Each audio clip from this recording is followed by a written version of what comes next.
The auctioneer's gavel came down with a crack that split the afternoon silence.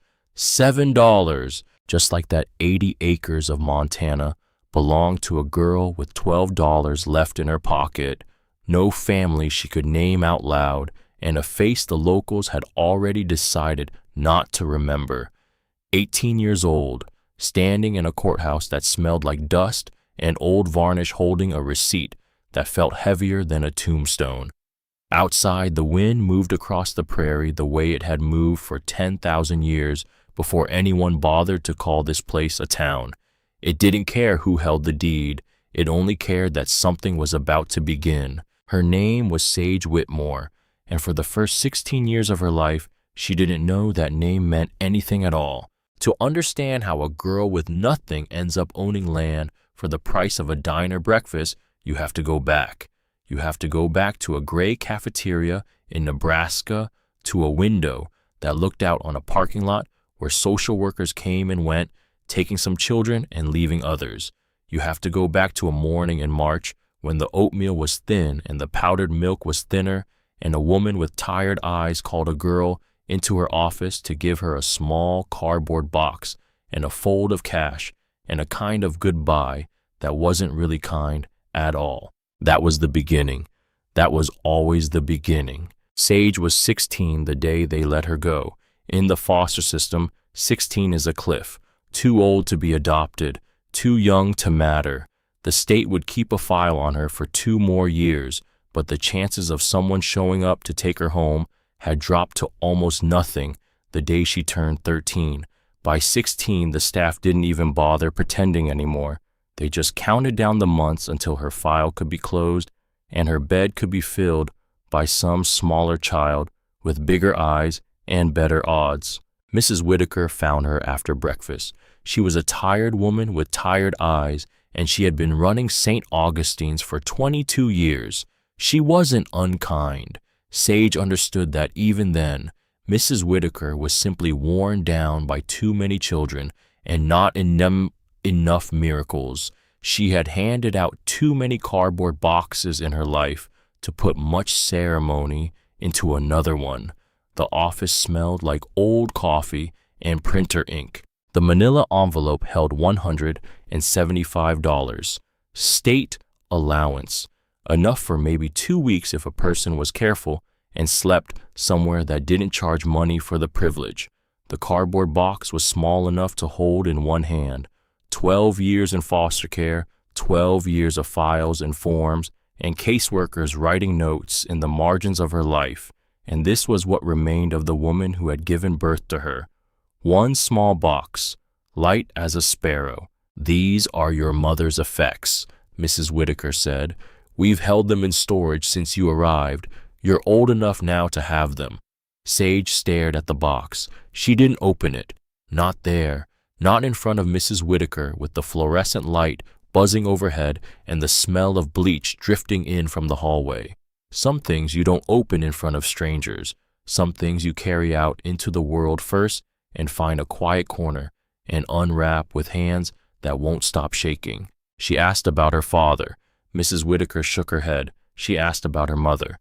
"Car accident," Mrs. Whitaker said. "You were 4. There's nothing else in the file. Then the envelope, then the money, then the small, dry handshake at the door of an office where 1,000 other goodbyes had been handed out the same way. Good luck, Sage. That was it.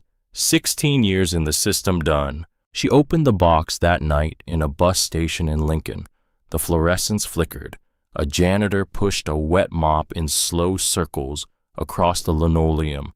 Somewhere a vending machine hummed like a sleeping animal. Sage sat on a bench with the box on her knees and the wind pressing cold against the glass behind her, and she lifted the lid the way a man might lift the lid of a coffin he was not sure he wanted to look inside. 3 things. A silver ring tarnished almost black with 2 initials etched on the inside of the band. M.W. A folded piece of paper. Her own birth certificate. Mother Marlene Whitmore. Father unknown. Place of birth. Billings, Montana. And a photograph. It was a Polaroid. Faded at the edges, soft as old cloth. A young woman stood in front of a white farmhouse, one hand raised to shade her eyes from the sun. She was 17 at most. She was smiling in a way that looked half like joy and half like a dare, as if she were challenging the camera to capture something she wasn't ready to give away. Behind her, the farmhouse rose against a blue sky so wide it seemed to bend the corners of the photo. A wraparound porch, a barn off in the distance, fields stretching to a horizon that seemed to go on forever, the way only Montana horizons can. On the back, in careful cursive, someone had written Mama's Place, Cedar Bluff, Montana. Sage turned the photograph over and looked at the woman again, at her mother. She had her mother's eyes, she realized, that same dark brown, almost black under certain light. She had her mother's chin too, that same stubborn jut Mrs. Whitaker used to call her difficult face. But she didn't have her mother's smile. She didn't have whatever it was that let a person stand out in the open sun and look at the world like it might owe her something good. Sage had nothing, except now she had a place, a name, Cedar Bluff, Montana, and that was enough to start walking. The 2 years that followed are hard to talk about, not because they were the worst years a person can have. Sage had heard worse. She'd known kids who walked out of foster care and into prison cells before the year was out, kids who turned up dead in the police blotter before their 20th birthday. She was lucky compared to many, but luck isn't the same as easy, and those 2 years taught her things a girl shouldn't have to learn. She washed dishes in a diner outside Cheyenne until the owner's son caught her alone in the storage room one Tuesday night. She left through the back door without her last paycheck. She didn't argue. She didn't report it. She just walked. She picked apples in an orchard near Bozeman until the season ended and the foreman shrugged and said there was no more work and no more place for her in the bunkhouse. She picked her backpack up off the bunk and walked. She cleaned motel rooms in a town so small it didn't even have a name on the highway sign. She slept in bus stations when she could afford the ticket somewhere else. She slept in shelters when they had room. One November, near a laundromat in a town she has since refused to remember, she slept curled against the warm vent of the dryer exhaust, and she woke at dawn with frost in her hair and her fingers so stiff she had to breathe on them before she could open her own backpack. She kept moving. She kept looking. Every library she passed, she stopped. Every public computer with internet access, she searched. Cedar Bluff, Montana, Whitmore family. Every combination she could think of, every variation, every spelling. For 18 months, she found nothing. And then in the public library in Billings, she found everything. The county records were buried in a database almost no one ever opened.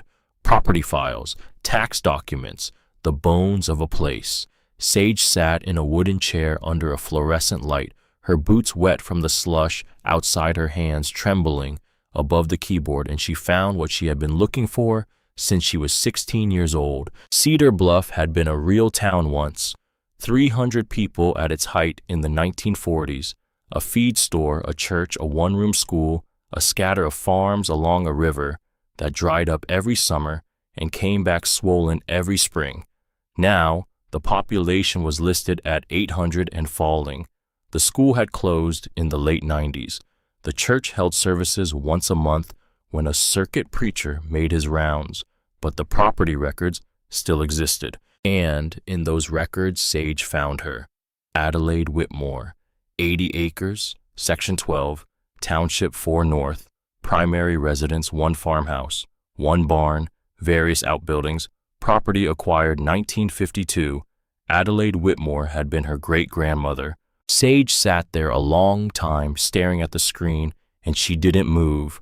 Outside the library window, the snow was starting to fall again. A child laughed somewhere in the children's section. A man coughed in the row behind her. None of it reached her. Adelaide Whitmore had owned that farm for 60 years. Adelaide Whitmore had died 2 years ago, and the county records at the bottom of the page in a single dry line of administrative text, said the property had been listed as abandoned. Back taxes owed $6,200. Final notice issued. Property scheduled for county auction. Date, March 15th. Minimum bid $5. Sage looked at the calendar pinned beside the librarian's desk. It was the 12th of March. She had 3 days. She hitched a ride with a farmer hauling feed sacks to a ranch outside Cedar Bluff. He was a quiet man named Earl with hands the color and texture of saddle leather, and he didn't ask questions which Sage appreciated more than she could say. He led her out at the intersection of 2 dirt roads and pointed west. "Town's that way," he said. "What's left of it?" She started walking. Cedar Bluff looked like a place that was slowly forgetting itself. The main street had 6 buildings on it, and 3 of them were boarded up. A feed store anchored one end, its painted sign faded to the soft pink of an old bruise, but still legible. A diner sat at the other end, smoke rising from a chimney in a thin gray ribbon. In between a hardware store, a church, and 2 empty storefronts faced each other across cracked pavement, like old men who had stopped speaking years ago and could no longer remember why. The county clerk's office shared a building with the post office and a single-room library. The woman behind the counter looked up over her reading glasses. Her nameplate said Doris Kemper. She had the kind of face that had spent 30 years saying no to people and the cheekbones to back it up. "Auction's tomorrow at 10, Doris said when Sage asked. "Courthouse. You planning to bid?" "Maybe." Doris looked her over. 18 years old, dirty backpack, a jacket that had been washed too many times in laundromat machines that hadn't loved it back, boots that had walked too many roads. Doris's expression didn't change, but something behind her eyes did. Not pity exactly, something older than pity, something closer to recognition. "That Whitmore place has been empty 2 years, Doris said. "Old woman died alone out there. Nobody's touched the house since. Roof's half gone. Pipes burst the first winter. I know. You'll need more than $5 to make it livable. I know that too." Doris shrugged. "Your funeral." She didn't know how close to right she was. The auction took place in a room that smelled like dust and old wood and the particular dryness of papers that have sat in metal filing cabinets for too long. 6 people sat in folding chairs. All of them were old enough to be Sage's grandparents. A man in a rumpled suit stood at the front and read from a clipboard in a voice flat as a frozen pond. 4 properties on the list. The first 3 sold fast. An empty lot, a burned-out filling station, 30 acres of scrub nobody wanted. The men in the folding chairs bid the way men bid for expired groceries, out of habit, without enthusiasm, without joy. Then the clerk got to the last item. Whitmore property, 80 acres, section 12, farmhouse barn outbuildings, condition as is, minimum bid $5. He looked up. Nobody moved. The clock on the wall ticked. A fly hit the window pane and slid down it slowly. Somebody coughed. $5, the clerk said again. "Anyone?" Sage raised her hand. $7. A few heads turned. She saw the small smiles, the amusement, the pity reserved for children who don't know any better. A girl bidding on a corpse of a house. A girl spending $2 she didn't have to win a fight that everyone in that room had already decided wasn't worth winning. The clerk repeated it without inflection. $7, going once, a pause, going twice, another pause. He sounded almost surprised. The gavel came down. Sold. Sage walked to the front of the room and signed her name on a piece of paper. Her hand was shaking, but her signature came out clear. Sage Whitmore. The clerk handed her a receipt and a ring of rusted keys that looked like they might crumble between her fingers, and he spoke to her the way a man speaks to someone he is fairly sure he will never see again. "Congratulations. You have 90 days to pay $1,500 in back taxes After that, the county takes it back. 90 days, $1,500. She had $40 left in her pocket, no job, no skills anyone wanted, and no one in the world who would know or care whether she lived through the winter. But she had something else now, something she had never had before in her life. She had land, she had a name, she had a place where someone who shared her blood had once stood in the sun and smiled at a camera. For the first time in 18 years, she belonged somewhere. The walk to the farm took 2 hours. The road turned from pavement to gravel to dirt, winding through fields gone wild with 2 years of neglect. Brown grass moved in the wind like an ocean. The sky overhead was so wide it bent the edges of her vision. Sage had grown up in cities, in institutions, in places where the horizon was always blocked by buildings and fences and parking lots. Here, there was nothing between her and the curve of the earth itself. It should have felt freeing. Instead, it felt terrifying, because the closer she got to the farm, the more she understood what she had bought. The house appeared first rising from the prairie, the way an old animal rises from sleep, slowly, painfully, with a kind of patient grief in every line. White paint peeled from the clapboards in long curling strips. The wrap-around porch sagged on the left side where a support post had given way years ago. 3 of the upstairs windows were dark holes where glass should have been. The roof in one corner had simply collapsed, leaving a wound that opened the attic to the open sky. Behind the house, the barn leaned at an angle that defied physics, like someone had propped it against the wind one afternoon and walked off, and the wind had been holding it up ever since. And everywhere, the grass had taken back what people had once built, chest high in places, swallowing what might have been a path, burying what might have been a garden, covering the bones of a life. Sage stood at the edge of the property for a long time. The wind pushed against her back like a hand that couldn't decide whether to guide her forward or push her away. She thought about turning around. She could sell the keys to someone in town, walk back to the diner, catch a ride to anywhere, find another orchard, another diner, another laundromat vent, another bus station bench. She'd done it before. Her body knew the rhythm of it, the way a soldier's body knows the rhythm of a march. But that life had taught her one thing above all others. It led nowhere. It led nowhere. She took a breath and she walked toward the house. The front door was not locked. The frame had warped so badly that the door sat at an angle, leaving a gap wide enough for animals to come and go as they pleased. And they had. The smell hit her the moment she stepped onto the porch. Mouse droppings, mildew, the sweet sour stench of a house that had been left to die. She pushed the door open. The living room might have been beautiful once, high ceilings, a stone fireplace, windows on 3 sides that would have let in light all day. Now plaster hung from the ceiling in long, damp sheets. The floor was soft underfoot, treacherous with water damage. Something had nested in the corner. She moved slowly, testing each step, the kitchen counters crumbling, the sink hanging loose from the wall, a bedroom, a mattress reduced to springs and mold, a bathroom she would not describe to anyone ever. But the bones were good. She could see that under the damage. Strong walls, heavy beams, a foundation that had held for 70 years and would hold for 70 more if someone gave it a reason to. "The bones are good," she said aloud, just to hear something besides the wind. Her voice sounded small, hopeful, foolish. She kept walking.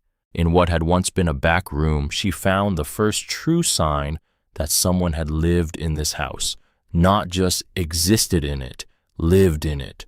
A bookshelf still standing with books still on it, a rocking chair by the window, its cushion gnawed, but its frame whole, a basket of yarn, the colors faded but still recognizable, and on the wall, framed photographs.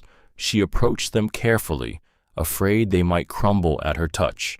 A man in overalls, standing beside a tractor, a woman in a flower dress, holding a baby, 2 children running toward the camera, mouths open in laughter, and at the center of the wall in a silver frame, one photograph, a young woman standing in front of this house, one hand raised to shade her eyes from the sun.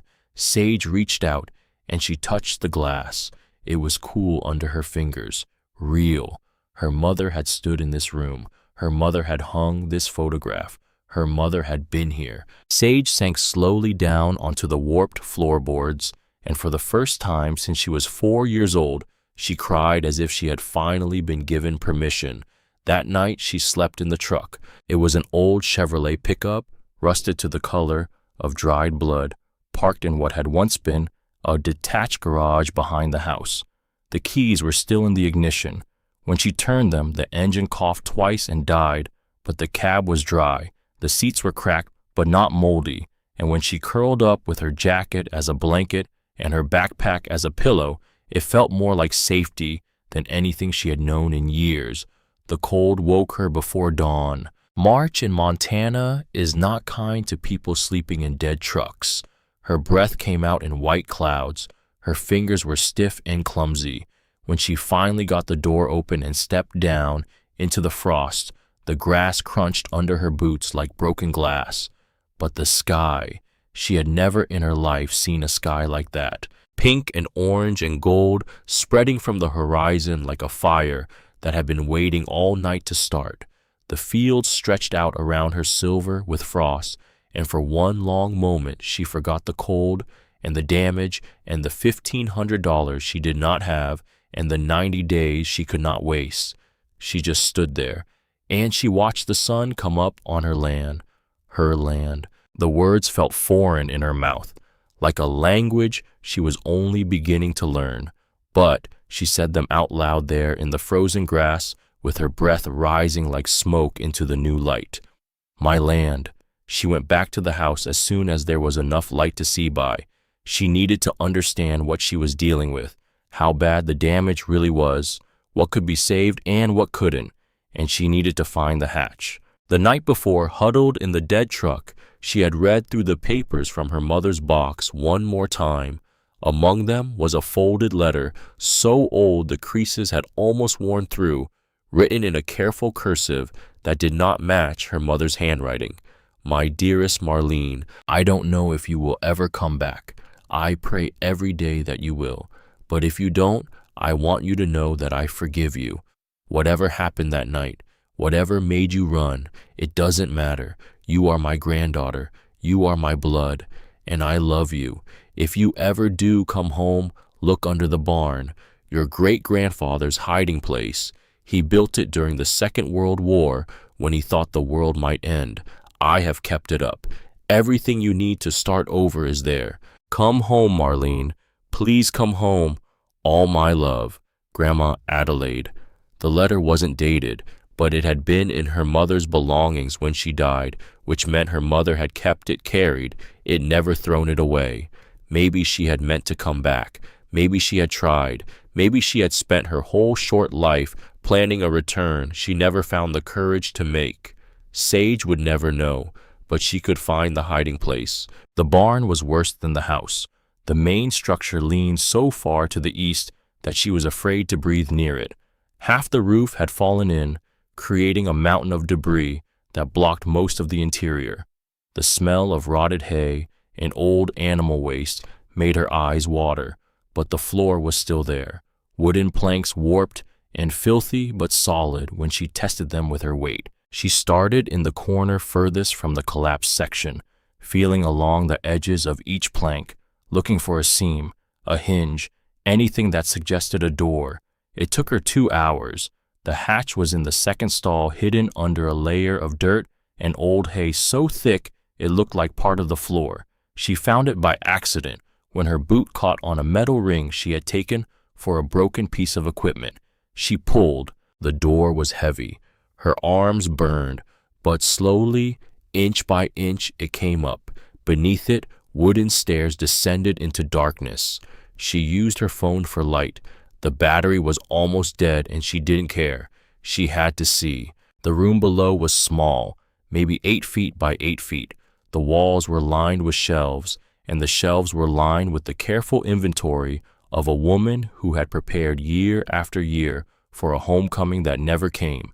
Cans of food, some of it probably still good, tools wrapped in oiled cloth, seeds in sealed jars, a lantern, matches, a first aid kit, and on a small table against the far wall, a metal box. Sage opened it with hands that would not stop shaking. Inside, she found $1,100 in cash, mostly 20s and 10s, bundled with rubber bands that crumbled at her touch. She found a leather journal, 30 years thick, its pages yellow with age and good ink. She found letters, 47 letters, each one in its own envelope, each one addressed in the same careful cursive to Marlene Whitmore, and each one stamped at some post office in some other state and returned to sender. And beneath the letters, tied with a faded blue ribbon, 13 birthday cards, one for every year from the year Sage turned 5 to the year she turned 17. She opened the first card with hands that no longer felt like her own. Pink paper, hand-drawn flowers around the edges. Inside, in that same cursive, "Happy 5th birthday, my dearest Sage. I don't know where you are. I don't know if you will ever read this, but I made you a card anyway because somewhere in the world you are turning 5 today, and I want you to know that someone is thinking of you. Your great-grandmother Adelaide." Sage opened the next, and the next, and the next. Year after year of birthday wishes for a child she had never met, each one addressed to Sage because somehow Adelaide had found out the name, each one filled with small updates about the farm and the weather and the cat she had taken in and named Hope. The last card was dated only 3 months before Adelaide died. The handwriting was shaky, barely legible. "Happy 17th birthday, Sage. Next year, you'll be a woman, old enough to find your way home. I have left everything for you. The money, the letters, the land, it is all waiting. Please come home. I don't have much time left, but I will hold on as long as I can. I love you. I have always loved you. Grandma Adelaide." She died 11 days after writing those words. She had held on as long as she could, but she had not lived to see Sage walk through her door. Sage pressed the last card against her chest, and she stayed in that small room beneath the barn until she could no longer feel the cold or the dark or the weight of 2 years of running. Down there, surrounded by the careful inventory of a love that had waited 30 years to be claimed, she made a decision, the kind a man makes when his back is to the wall and he has finally stopped running. She was going to stay. She walked back into town the next morning with one of the bundles of cash in her pocket. She paid $600 on the back taxes, the first installment, and Doris Kemper stared at her like she had grown a second head. "You're actually staying?" It wasn't a question. "I'm staying. Winter comes early here. Some years October. Gets down to 20 below. I know. There's no heat in that house. No working water. I know that too." Doris shook her head slow, but she took the cash. She stamped the receipt, and for 1/2 second, Sage thought she saw something pass behind the older woman's eyes that might have been respect. Maybe. The feed store at the end of Main Street was run by a woman named Opal Hendricks. She was 71 years old with white hair cropped close to her skull and hands like the bark of an old cottonwood. She had owned the store for 40 years, ever since her husband died young and left her with 3 children and a mortgage and a stubborn streak nobody in the county had been able to wear down since. She wore men's work shirts. She drank her coffee black. She did not waste words. Sage went into the store on a Tuesday afternoon, and she walked the aisles slowly, the way a person walks who is counting what they cannot afford. Tarps, nails, rope, the simple tools of survival. She did this for 3 days in a row. On the 4th day, Opal spoke. "You're the girl who bought the Whitmore place." "Yes, ma'am." "You knew Adelaide?" "She was my great-grandmother." Opal studied her then, a long, steady look from pale blue eyes that had spent 7 decades reading weather and livestock and the faces of strangers. Her expression did not change. "You've got her chin," she said finally. "That stubborn set used to drive her husband half crazy." Sage did not know what to say. "Adelaide and I were friends 60 years, Opal said. "Came in here every Thursday from the early 60s till the year her hip went bad. Used to bring me biscuits in a tin." She paused. "She talked about your mother all the time. Marlene, the granddaughter who left, never stopped believing she would come back." "My mother died when I was 4, Sage said quietly. "She never came back because she couldn't." Something moved across Opal's face. Not pity, something harder and softer at the same time. "Adelaide never knew," she said. "She would have found you if she'd known. She would have moved every stone between here and the ocean." "I know. I read the letters." Opal was silent a long moment. Then she reached under the counter and pulled out a scrap of paper covered in handwritten numbers. "I've got damaged inventory in the back," she said. "Tarps with small tears, nails that got wet and rusted before I could sell them. Not worth putting on the shelf. Still usable if a person doesn't mind imperfections. I can't pay much." "I wasn't asking about money," Opal said. Her voice had gone gruff in the way certain people's voices do when they are trying not to feel anything. "I was asking if you could use it." Sage felt something loosen in her chest. The first true kindness offered to her since she was old enough to remember being offered any. "Yes," she said, "I could use it." That was how she met Silas Kettering. He worked for Opal, part-time, she said, though he seemed to be at the store every day Sage went in. He was 23, tall and lean with hair the color of strong tea and eyes the gray of wood smoke. His family had farmed a small patch of land north of Cedar Bluff for 4 generations since his great-grandfather came over from the old country with nothing but a pair of boots and a wife. His father had died when Silas was a boy, and his Aunt Opal had stepped in for those years until his mother could stand on her feet again. The first time Sage saw him, he was unloading feed sacks from a delivery truck. He looked at her once, nodded, went back to his work. The second time, she was struggling to load damaged tarps into the bed of Adelaide's old truck. She had gotten the engine running by then, mostly through stubbornness and an internet video about carburetors watched on the library computer, but her arms weren't strong enough to lift the heavy rolls of plastic on her own. Silas appeared beside her without a word. He grabbed one end of the tarp, waited for her to grab the other. Together, they slid it into the truck bed. "Thanks," Sage said. He nodded. That was the entire conversation. But over the weeks that followed, he began showing up at the farm. Not to talk, just to work. He'd arrive in the morning, spend a few hours helping her patch a wall or reinforce a doorway and leave before dark. When she asked him why, he shrugged. "Opal sent me." She found out later that Opal had only asked him to check on her once. After that, he came back on his own. "Your great-grandmother helped my mother," he said finally, after about the 10th time she asked. "Adelaide was a midwife, best one in 50 miles. Delivered me, in fact. My mother was in labor for 36 hours during a blizzard in 2001. The roads to the hospital were closed. Adelaide came on foot through the snow, carried her bag the whole way. Saved my mother, saved me." He looked at the house, at the work still to do. "Debts don't go away just because the people die," he said.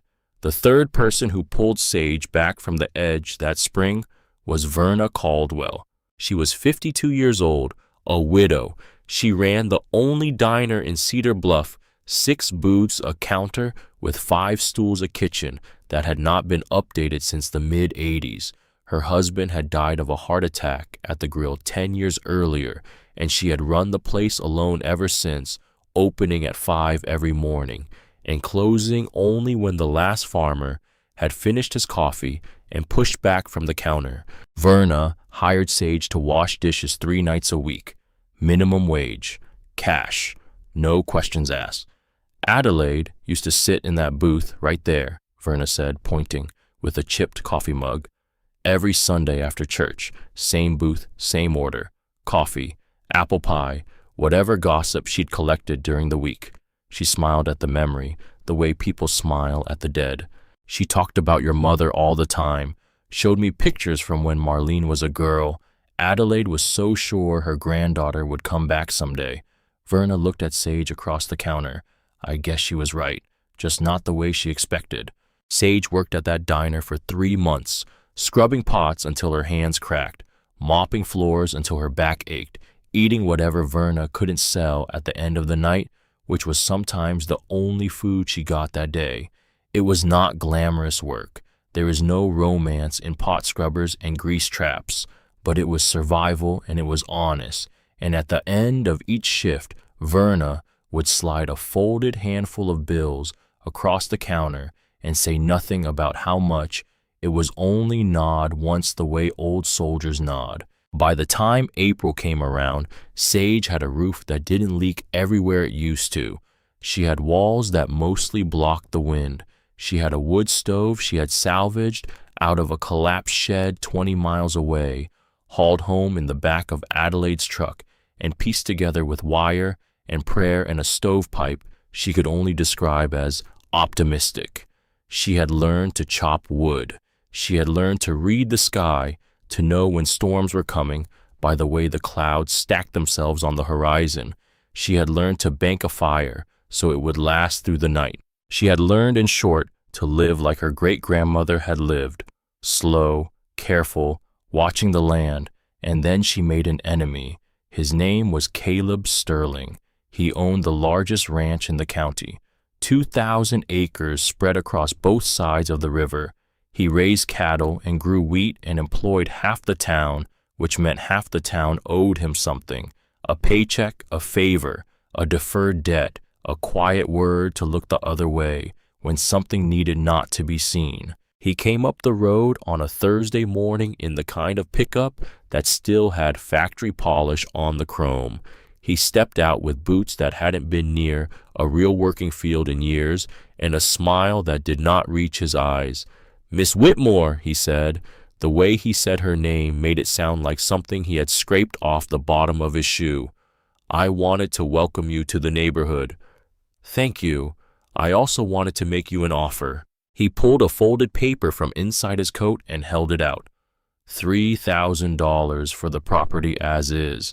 You could be gone by the end of the week. Sage looked at the paper. She did not take it. "It's not for sale." "Everything's for sale, sweetheart. It's just a question of price." His smile widened, the way the smile of a man widens when he is used to getting what he wants and is mildly entertained by someone slow to understand it. "You're young," he said. "You don't understand how things work out here.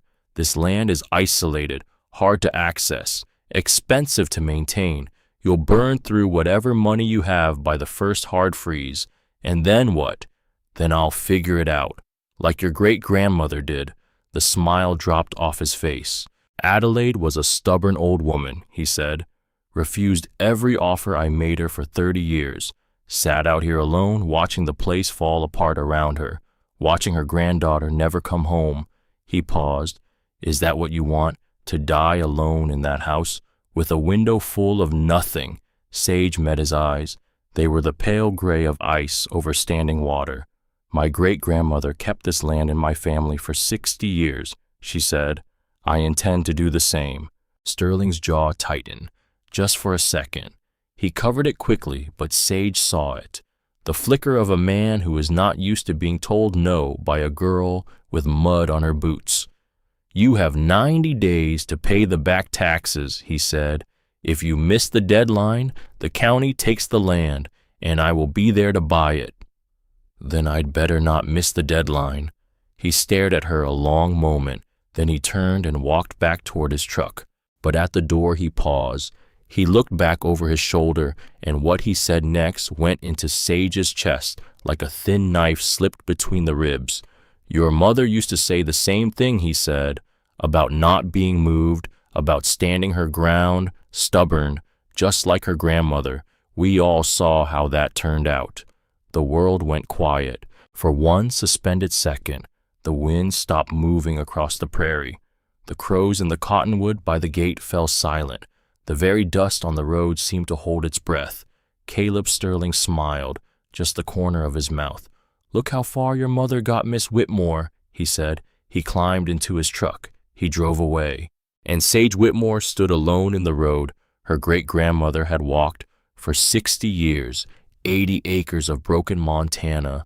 Behind her, the taste of iron suddenly on her tongue, and she understood for the first time, with the cold certainty of a hammer dropping on an anvil, that the man who had just driven down that road knew something about her mother, something Adelaide had never been allowed to know, something Marlene Whitmore had carried with her onto the bus that took her out of Cedar Bluff at 17 years old in the middle of the night, with nothing but the clothes on her back and a secret heavy enough to keep her running for the rest of her life. Sage stood there until the dust of his truck had settled, and then she turned and she walked back up the road toward the house and toward the barn and toward the journal her great-grandmother had left for her in a small room underground, because somewhere in those 30 years of pages in that careful cursive, Adelaide had written in by the light of a single lamp on long winter nights, the truth was waiting. The truth about Marlene, the truth about the night a 17-year-old girl had run, the truth about why Caleb Sterling had stood on this road today, smiling like a man who had been waiting most of his adult life for the chance to threaten another Whitmore woman. And Sage Whitmore, 18 years old, with $7 worth of land under her boots and a great-grandmother's love waiting in a leather book underground, decided in that moment that she was going to find out what he had done, even if it killed her, even if it cost her everything, because the bones of that house were good and the bones of her family were good, and she was the last Whitmore woman standing. She was not going to run. The first snow came on a Tuesday in late October. Sage was on the roof when she saw it. She had been nailing down a final sheet of salvaged tin, her fingers raw from the cold, her breath rising in pale clouds, and she happened to look up at the wrong moment, and there it was, a single flake, drifting past her face like something falling out of a dream, then another, then 100, then 1,000. Within minutes, the world had begun to change colors, and the brown grass that had bent under her boots all autumn had started to whiten, and the sky had pulled its gray hood down low over the prairie, like a man preparing for a long walk in bad weather. She climbed down off the roof slowly. She stood in the yard and watched the snow come. She was 18 years old. She had patched a roof that mostly didn't leak. She had hauled in 3 cords of wood and stacked it against the south wall of the house. She had cleaned out the wood stove and replaced its broken door with a piece of sheet metal hammered into shape with a rock. She had nailed plastic over the upstairs windows where the glass was gone. She had done in 7 months what most grown men with full crews and proper tools would have hesitated to do in 2 years. But she was not ready for a Montana winter. Not really. Nobody is ready the first time. The journal sat on the kitchen table that night, open to a page in the middle, while the snow piled against the windowsill in soft drifts and the wood stove ticked in the corner. Sage had been reading Adelaide's journal a few pages every evening since spring, the way a man might ration the last good bottle of whiskey in his cellar. There was 30 years of it. She didn't want to finish it too fast. She would sit at the kitchen table after work at the diner with a tin mug of coffee in one hand and the journal open in front of her, and she would read her great-grandmother's life, the births Adelaide had attended, the deaths, the seasons, the weather diaries she kept the way some women keep prayer books, the recipes scribbled in the margins, the notes about what cures what, yarrow for fever, garlic poultice for infection. Don't trust the new doctor in Billings, he's lazy. It was the closest thing to a grandmother Sage was ever going to have. She had begun to know Adelaide's voice the way you come to know a voice on the radio, the cadences, the dry humor, the way Adelaide would write 3 paragraphs about the weather and then a single sentence about her own broken heart and then go right back to the weather. Lost the brown hen to a fox last night. Marlene's birthday tomorrow. She would have been 28. Storm coming up from the south. That was Adelaide. That was how she carried things. It was a Saturday night in early November when Sage finally reached the part of the journal she had been afraid to reach. March of the year her mother ran. She knew the date before she saw it. She knew it the way a person knows when a fall is coming, the half second before their foot slips on ice.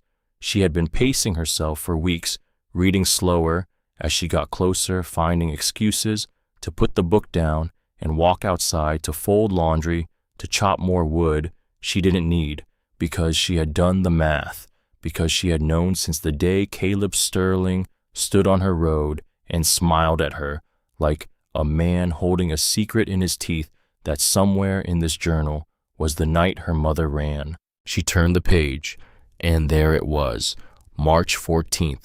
The first half of the entry was missing. The page had been torn, not roughly, not in anger, but carefully, with the precision of a woman who had thought hard about what she was doing before she did it. A clean diagonal tear, half the page gone. Whatever Adelaide had first written on the night of March 14th was not in this book anymore. What remained in the bottom corner of the page in handwriting that was not quite steady was this: Caleb came to the house tonight. Marlene met him out by the front gate.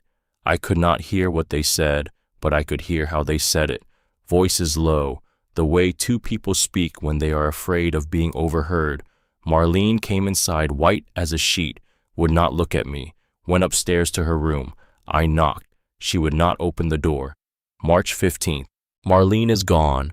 I went up to her room this morning and she was not in her bed. Her suitcase is gone. Her coat is gone. On the kitchen table, she left one piece of paper. It said, Grandma, I have to go away. I am doing this to protect you. Please don't try to find me. I love you. I am so sorry, M.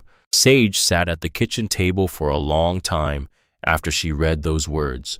The wood stove ticked. The snow brushed against the window like a hand, asking to be let in. Out in the dark beyond the porch light, the wind was beginning to find its winter voice, low and patient, the voice of a thing that had been here long before her and would be here long after.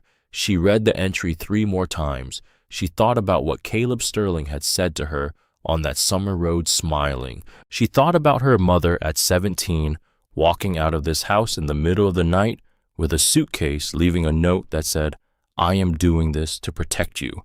Protect her from what? Protect her from whom? She turned the page slowly. There were 3 more entries that week, then 4 more the next week, then the rest of March, the rest of April, and all the way through that summer. Adelaide had written every few days about her search for Marlene, the phone calls, the letters, the bus stations she drove to, the detective she hired in Billings, and the way he took her money and gave her nothing back, the hospitals she called, the prayer she said every night before bed, bring her home, bring her home, bring her home. But there was something else in those entries that Sage had not expected to find. In April, Adelaide had written 1 line that did not seem to belong to any of the rest. I went to see Sheriff Ramsey today. He would not look me in the eye. I think he knows something. In May, another. Caleb Sterling came by today, said he wanted to offer his condolences for Marlene running off. Did not call her by name, smiled the whole time. I did not let him into the house. In June, 1 more. I think Caleb knows what happened to her. I do not have a way to prove it. I have written it down because if anything ever happens to me, someone should know that I always thought so. Sage closed the journal. She put her hands flat on the table. She steadied her breathing the way she had learned to do in bus stations at 3 in the morning when men with bad eyes came too close. She let her heart slow. She did not cry. She had not cried since the day she found the photograph on the wall in the back room. She did not have any crying left in her tonight. Instead, she sat there in the lamplight, in a kitchen that had been her mother's kitchen, in a house her great-grandmother had loved for 60 years, and she understood finally what she had bought for $7. She had not bought 80 acres of broken Montana. She had bought a fight. She had bought the unfinished business of two Whitmore women who had loved this place and been driven out of it in different ways. And now there was only her. Outside, the wind picked up. The snow began to come sideways. By morning, the prairie had been swallowed whole. The winter that followed was the hardest thing Sage Whitmore had ever lived through. She had thought she knew cold. She had slept in bus stations. She had spent a November curled against a laundromat vent. She had grown up in unheated dormitories where the radiator clanked but did not warm. She thought going in that she understood what cold was. She did not understand what cold was. A real Montana winter is not a temperature. It is a presence. It comes for you. It sits down on the prairie like an old animal and refuses to move. It does not knock. It does not negotiate. It works its way in through every gap in your walls and every crack in your boots and every hole in your knowledge of how to live. It finds the weak places in a house and a body and a soul, and it pushes. Sage learned that winter what her great-grandmother had been writing down for 30 years. She learned to keep the kettle on the wood stove at all times because if she let it go dry, the cast iron would crack.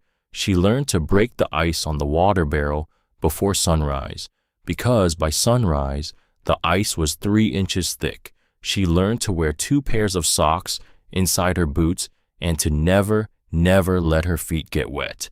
She learned to read the snowdrifts the way sailors read waves. She learned on a Thursday in early December what it feels like to wake up at 4 in the morning with frost on the inside of your blankets and to understand in the first conscious second that if the fire is out, you will be in serious trouble within an hour. The fire was not out, just low. She fed it. She survived that night, but it was the first time it had occurred to her that she might not. Silas came when the weather allowed. He could not come every week. Sometimes the roads were impassable. Sometimes his mother needed him. But every 10 or 12 days, a truck would crunch up the snow-packed drive, and Silas would climb out with a thermos of coffee and a sack of split kindling his family had taken from their own woodshed, and he would spend the afternoon helping her shore up something, a door frame, a weak corner of the porch, the chimney pipe that kept threatening to come loose at the bend. He did not talk much. He never had. But Sage had learned by now that with certain men, silence is not absence. It is presence of a different kind. When Silas worked beside her, his shoulder a foot from hers, his breath rising into the cold, next to hers, he was saying things he did not say with words. I see you. I will not let this house fall down on you. My mother lived because of your great-grandmother. I am paying that back the only way I know how. One afternoon, while they were reseating the chimney pipe at the top of the wood stove, Silas spoke without looking at her. Sterling drove past the bottom of the road yesterday, he said. Twice. Slow. Sage paused. She held the pipe steady while he tightened the bracket. He's checking on me. He's watching you. What's the difference? Silas's hands did not stop moving. Difference is, a man who's checking just wants to know if you're still there, he said. A man who's watching is waiting for you to fail. He tightened the last bolt. He stepped back. He looked at her for the first time in the whole conversation. He'll come at you sideways, Silas said. Sterling does. He doesn't fight a thing head on. He waits till it can't fight back. He picked up his tool bag. My family lost 40 acres to him in a paperwork fight some years back, he said. He didn't take it with a gun. He took it with paperwork. By the time we knew what was happening, it was already done. He went to the door. He stopped his hand on the frame. You should know what he is, he said, and you should not be alone out here when he decides to move. He left. She watched his truck go down the long white road toward the gate.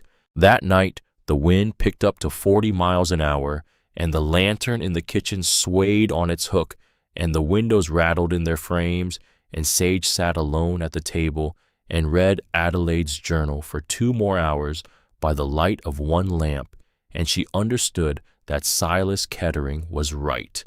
Sterling was going to come at her sideways. The only question was when. It started as those things always start, with a small thing. Verna Caldwell called her one afternoon at the end of November. Sage was on her way to the diner for the dinner shift. The road had been plowed by the county that morning, the second time all month, and Sage had been grateful, and now Verna's voice on the phone was thin in a way Sage had not heard before. "Honey, you don't need to come in tonight. Is it the storm? I can make it?" "It's not the storm." A pause, a long one. "The diner is closing, Sage." Sage stood in the kitchen with the phone pressed to her ear and the cold light coming gray through the window, and she did not say anything for a long moment because she could already hear the shape of the rest of it. "I'm sorry, honey," Verna said. "I really am. The building got sold 3 weeks ago. New owner just doubled my rent. I cannot make the numbers work. I am closing at the end of the week." "Who bought the building?" Another pause. "You know who bought the building." Sage closed her eyes. "I will work for nothing this last week," she said, "just to help you close it out." "You will not. I will pay you. I always paid you, and I will pay you." "Verna." "Sage, listen to me." Verna's voice changed. It got quiet in a way it did not usually get quiet. "I am 52 years old," she said. "I have run that diner for 10 years by myself. I will be all right. I am going to go stay with my sister in Billings for a while. I will find something else. I am not the one in trouble out here." A breath. "You are the one in trouble, and I am telling you, be careful. Caleb Sterling does not stop. He does not stop because he gets a thing. He stops because he breaks a thing. Do you understand the difference?" "Yes." "I do not think you do, but I love you for saying it." She hung up. Sage stood with the phone in her hand for another minute. Outside, the prairie was white in every direction and very still, the kind of still that happens just before a thing moves. She thought about her great-grandmother's journal. She thought about a 17-year-old girl walking out of this house in the middle of the night. She thought about Caleb Sterling buying a building she had never set foot in, just to take her job out from under her, like a man pulling a chair out from under a child sitting down. He had not even raised his voice. He had not had to. The diner closed 3 days later. Verna left for Billings the day after that, with 2 suitcases in the back of her station wagon and a small wave from the driver's window. Sage watched her go from the front porch of the house. The wave was small because there was nothing big to say. The 2 women had spent 10 months together over dishes and coffee cups and old country songs on the kitchen radio, and now Verna was driving away because a man who would never set foot in the diner had decided to make her leave. That was how Sterling worked. Sage went back inside. She stoked the fire. She took out the journal. She read another 2 pages. Then she closed the book and laid her hand flat on its cover for a long time, and she said out loud to the empty kitchen, "I am not running." The accident happened on a Thursday in early December. The wind had been picking up all morning, the kind of wind that doesn't yet have snow in it, but is making promises. Silas had come out to help her shore up a section of the barn wall that had begun to bow in the cold, and they were working on the inside near the corner where the heavy crossbeam met the upright. The barn was an old structure. It had been built by hands that were dust now. They had done their best, those hands, but 70 years of Montana weather will find every cheat in a building, every shortcut, every joint that was not quite tight enough on a hot afternoon long ago. The crack came first. It was not loud. It was the sound of dry wood deciding after 70 years that today was the day. Sage looked up. Silas looked up faster than she did. He moved before she understood what was happening. He shoved her hard with both hands square in the chest, and she went sprawling backward into a pile of old straw, and the air came out of her in one solid grunt. And at the same moment, the crossbeam above where she had been standing came down. It came down sideways. It hit Silas across the right shoulder and drove him into the frozen ground. The barn did not collapse all the way. Most of it held, but that one beam, 10 feet of seasoned timber, heavy as a sleeping ox, had picked Silas Kettering and driven him into the dirt like a stake. Sage was on her feet before she remembered standing up. She was on her knees beside him before she remembered moving. He was awake. That was the first thing. His eyes were open. His face was the gray of old paper. His right arm was at an angle. A right arm is not meant to be at. He was breathing in short, careful pulls, the way a man breathes when he knows that a deeper breath is going to cost him. "Don't move," she said. "Silas, don't move. Don't move. I'm not moving. I'm going to get help. You're going to have to drive me. You can't sit up. I'm going to have to." The next 20 minutes were a long blur. Sage has never been able to fully reassemble in her memory. She remembers cutting his coat away from his shoulder with kitchen shears because she could not get it off him any other way. She remembers the dislocation, the angle of it, the way the joint sat too far forward under the skin. She remembers his voice talking her through it low and steady, his own voice telling her how to do what needed to be done while she did it. She got him into the truck. She drove the 28 miles to the county clinic with her hands locked on the wheel at 10 and 2 and her foot light on the gas because the road was patchy ice and she could not afford to lose the truck and Silas at the same time. He did not speak during the drive. He breathed. That was all. He breathed in those short, careful pulls and watched the road go by with his head leaned back against the window. At the clinic, 2 nurses and a young doctor, in his first year of practice, took Silas behind a curtain. Sage stood in the small waiting room with snow melting off her boots into a gray puddle on the linoleum. Opal Hendricks arrived 20 minutes later. Sage had called her from the clinic phone. There had been no one else to call. Opal walked through the door of the waiting room with her white hair frosted from the wind and her old wool coat unbuttoned at the throat. She did not yell. She did not cry. She did not embrace Sage. She came across the room and she stopped 3 feet away and she looked at the girl who had been her dead friend's great-granddaughter, and her pale blue eyes went over Sage's face the way a person checks an old photograph for damage. "Is he alive?" "Yes, he's alive. They're setting his shoulder. They think 2 ribs are broken." Opal nodded once, slow. "I told Adelaide 20 years ago that place was going to kill someone. She laughed at me. She said the place had never killed anyone yet. I told her then, there is a first time for everything." Sage said nothing. "He's my nephew," Opal said. "His father was my brother. I raised that boy for 2 years after my brother died when his mother was sick enough that we did not think she would live. She did live. She is alive today. But Silas became mine in those 2 years the way a child becomes a person's, when she sits up with him through a fever and feeds him from her own hand." Sage's throat closed up. "He is not just some boy from town. He is my own blood. He came back to this town to take care of his mother because that's who he is. He went out to your place because he is who he is, and he came back broken because that is what your place does." "Opal, don't." The older woman held up one hand. It was not a hand raised in anger. It was a hand raised in a kind of grief Sage had never been close to before, the grief of a woman who has already buried more people than she ever wanted to. "I do not blame you, Sage. You did not drop the beam, but I am asking you, woman to woman, stay away from him. Stay away from me. I have lost enough in my life. I cannot lose another one out of that house." She turned and she walked into the back room.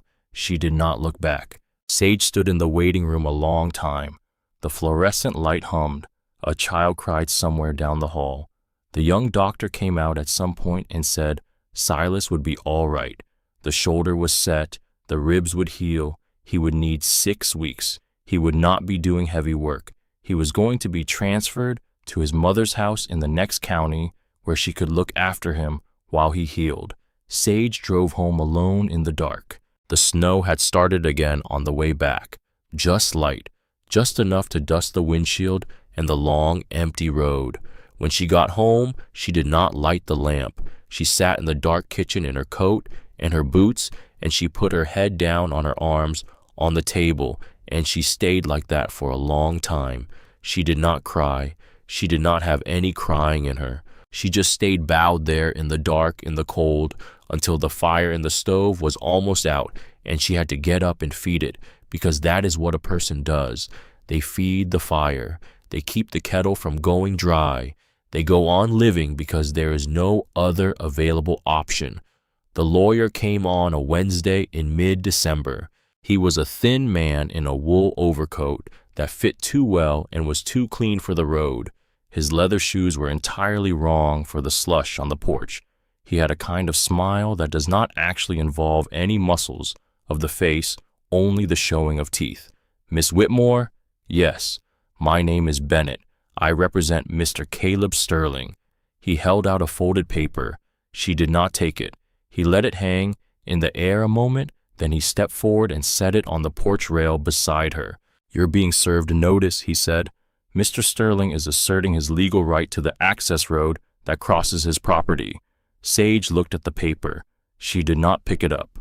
What does that mean? It means the road you use to reach this farm crosses a parcel of land that Mr. Sterling purchased some years ago. He has chosen to exercise his property rights. Exercise them how? By closing the road, Miss Whitmore. The thin smile widened a quarter inch. You will still own your property, of course. You simply won't have a legal way to reach it, by vehicle or otherwise. He turned to go, then he turned back. Mr. Sterling has authorized me to renew his earlier offer, he said. $5,000, cash. You sign over the deed, you walk away. You can be in a new town before the new year. He's a generous man. Sage did not answer. The lawyer waited a moment. Then he nodded once as if her silence had only confirmed something he already knew, and he walked back to his car and he drove away. She stood on the porch a long time after he was gone. The folded paper sat on the railing. It did not occur to her to pick it up. It did not need to be opened. She knew what it said. She knew also what Adelaide had written about Sterling coming to the gate. She knew about the deed records she did not yet have the money to pull.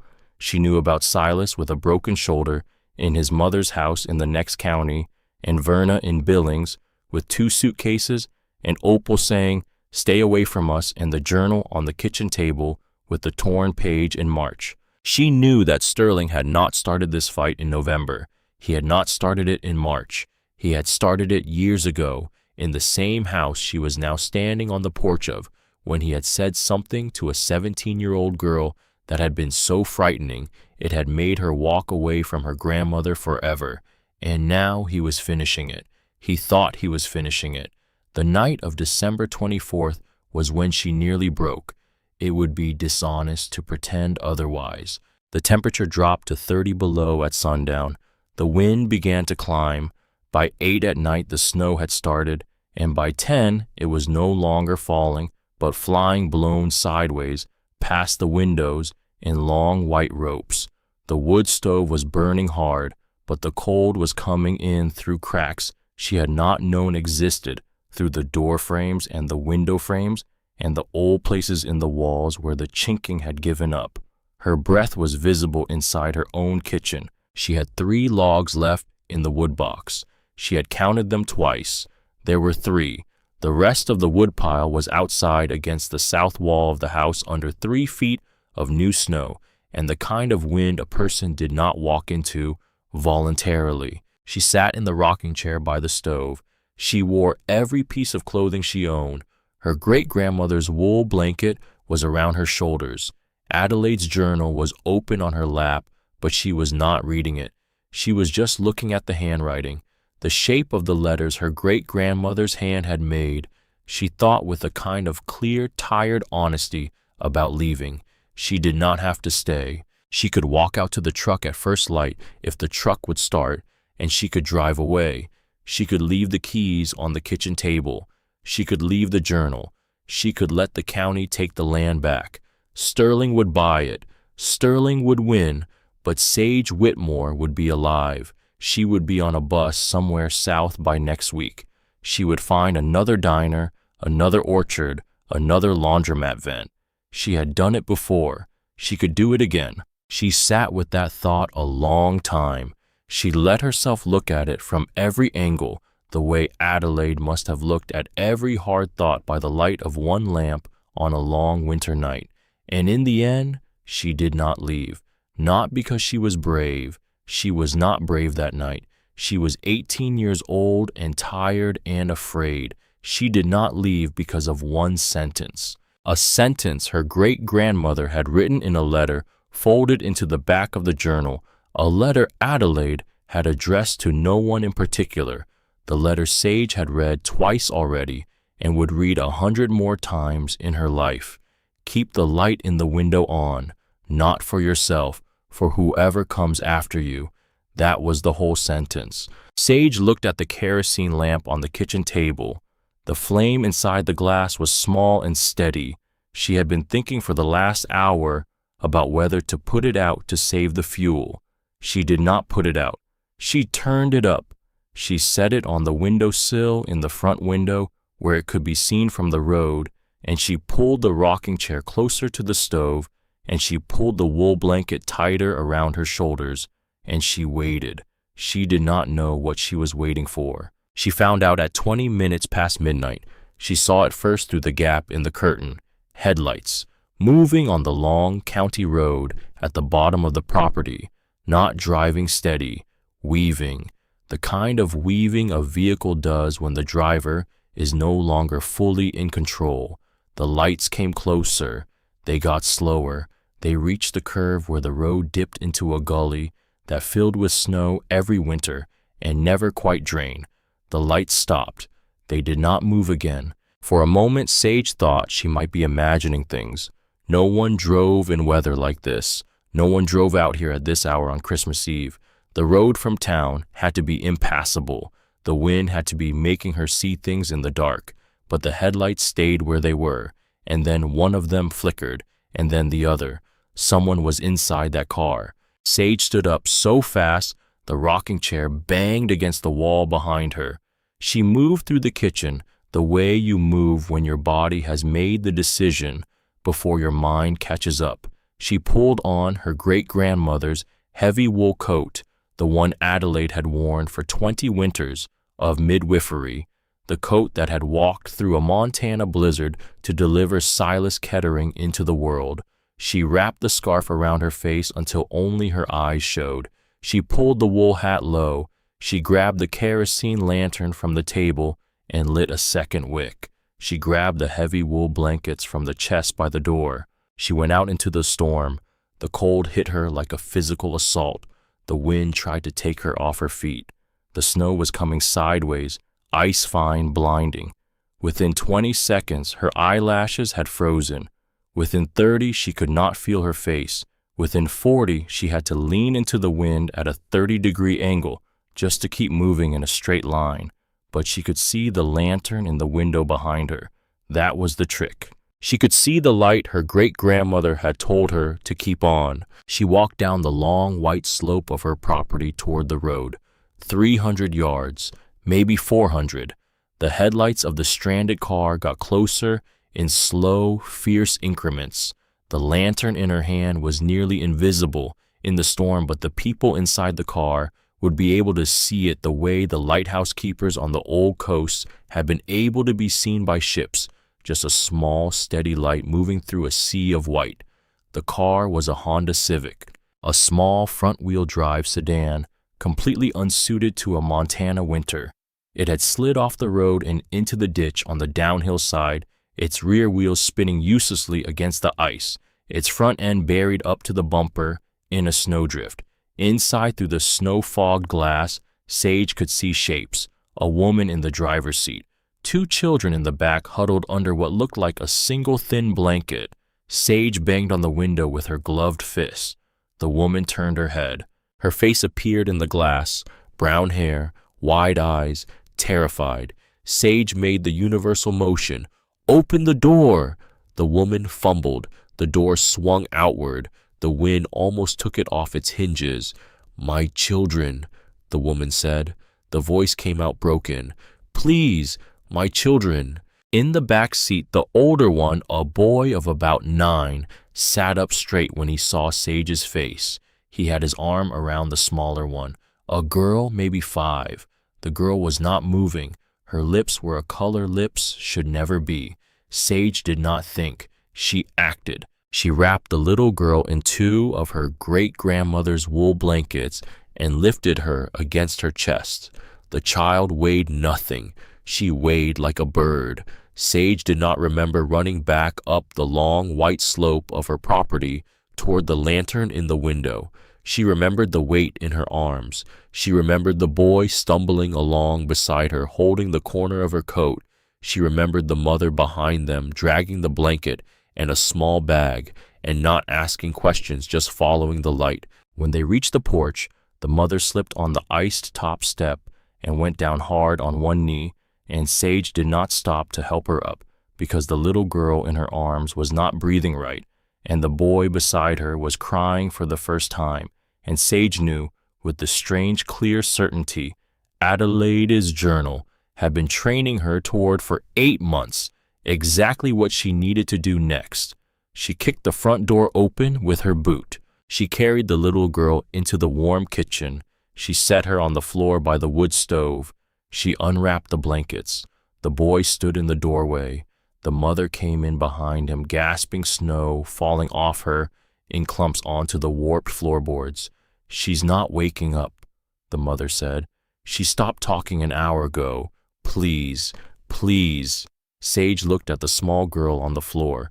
Her lips were blue. Her skin was the color of old paper. Sage put her hand against the child's chest and felt just barely the slow, weak knock of a heart that had not yet decided. She looked up at the mother's name she would not learn for another hour. Hannah Whitfield, 2 children, Liam and Ella, driving from Idaho to a new job in North Dakota because she had nowhere else to go and no one else to ask for help. Sage did not know any of that yet. She only knew in that moment the thing Adelaide's journal had said about hypothermia in children in an entry written by lamplight long ago after Adelaide had spent 12 hours saving a 4-year-old boy named Ralph, who had wandered off into a December field and been found just before dawn. Do not warm them too fast. The cold blood in the arms and legs will rush to the heart and stop it. Slow heat, skin against skin, hot broth by spoon, drop by drop. Stay awake all night if you have to. Do not stop talking to them. They have to hear a voice.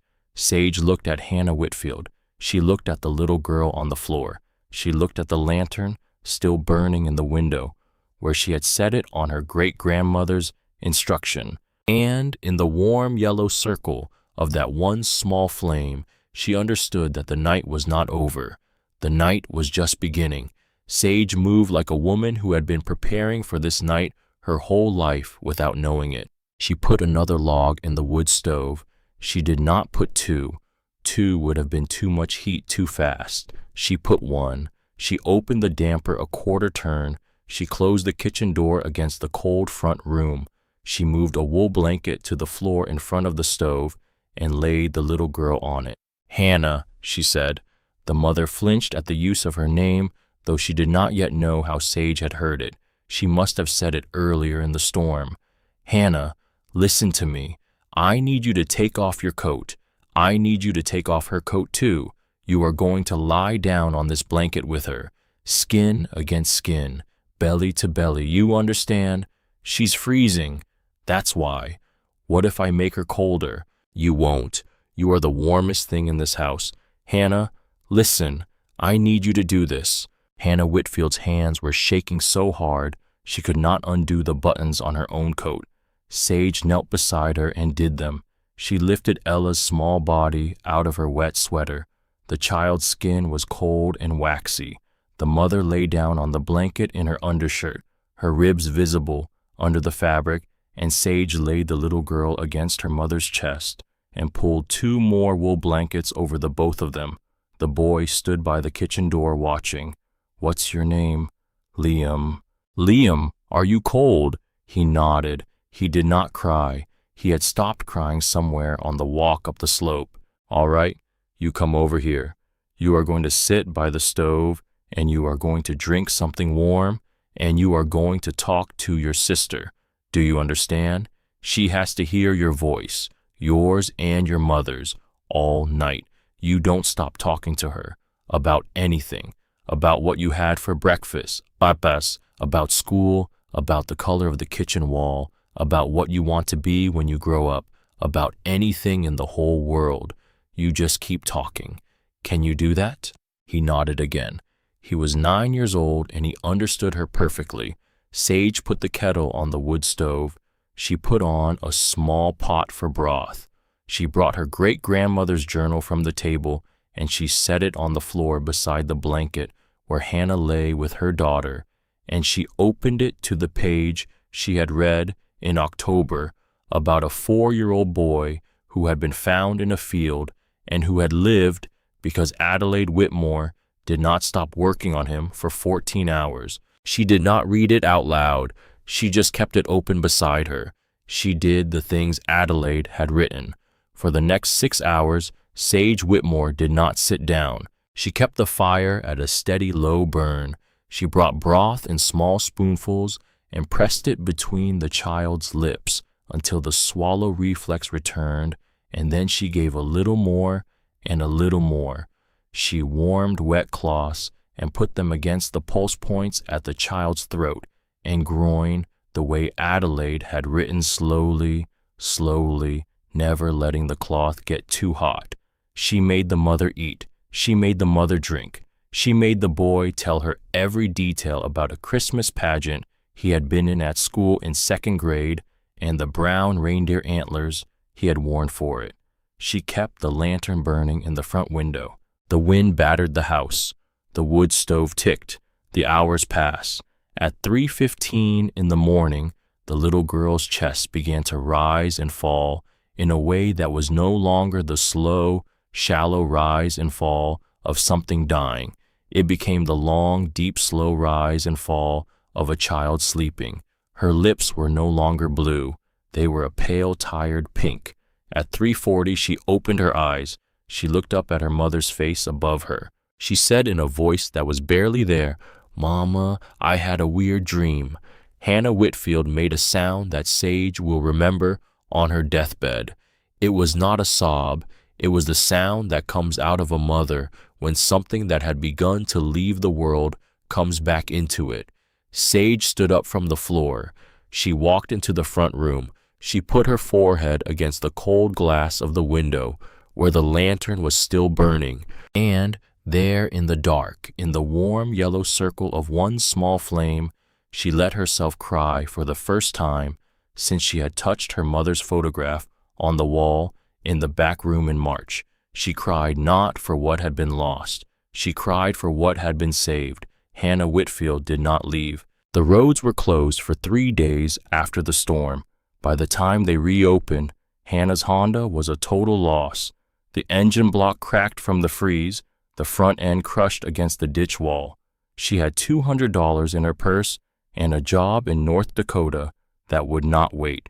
She sat at Sage's kitchen table on the 4th morning with both her children eating oatmeal beside her, and she looked across at this 18-year-old girl who had pulled her family back from the edge of the world. "I don't know how to thank you," she said. "Don't." "I have to." "You don't." Hannah looked down at her hands a long moment. Her hands were folded around a chipped white mug. She had been a bookkeeper for 12 years. She had worked for the same small accounting firm in Idaho until her husband had left her, and the firm had told her very politely that they were going in another direction. She had been 6 weeks behind on rent when she packed the car. She had been told there was a job in North Dakota for a woman with her experience, but the job would not wait past New Year's, and now the car was dead, and the road behind her was dead, and the road in front of her was dead, and she was sitting at a stranger's table in Montana with 2 children and $200. How much help do you need around here? Sage did not answer right away. She looked at this woman across her great-grandmother's table. She looked at the 2 children eating oatmeal. She thought about a man named Caleb Sterling and a folded legal notice still sitting on her porch rail under a 1/4 inch of snow and a deadline 90 days out that had now become 60. She thought about her great-grandmother's words, "Keep the light on, not for yourself, for whoever comes after you." "More help than I can pay for," Sage said. "I wasn't asking about pay." The 2 women looked at each other across the table. A whole agreement passed between them without another word being said. That was how the Whitfields came to stay.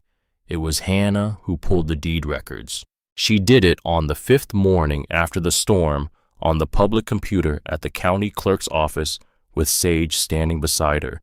Hannah Whitfield, in her bookkeeper's habit, going through line items the way she had gone through line items for 12 years. Sage had explained the problem. The lawyer, the closed road, the strip of land Caleb Sterling claimed to have purchased years ago. The same year her mother had run. Hannah did not look up from the screen for an hour. Then she said very softly, "Sage." "What? Who is Thomas Whitmore?" Sage felt her stomach turn over. "He was my great-grandmother's brother-in-law. He married Adelaide's sister. They lived on the next property over. Adelaide mentioned him a few times in the journal. He died years ago. He died 3 months after he sold a strip of land to Caleb Sterling for $200, Hannah said.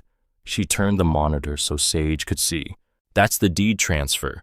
There's the date. There's the signature." She pointed. "That's your great-uncle Thomas's signature." Sage looked. It was a child's signature, a tremor in every line, the kind of signature a man makes when his hand will not do what his mind tells it to do anymore. "Sage," Hannah said, "I'm not a lawyer, but I've done estate work. When you do estate work, you learn what the signatures of people with dementia look like." She did not say anything else. She did not have to. That night, Sage sat at the kitchen table for a long time with Adelaide's journal open in front of her, going slowly through the entries from the 2 years before her mother ran. She found what she was looking for in an entry from a November long ago. "Drove out to see Thomas this afternoon. He did not know me. He thought I was his mother. He cried when I left.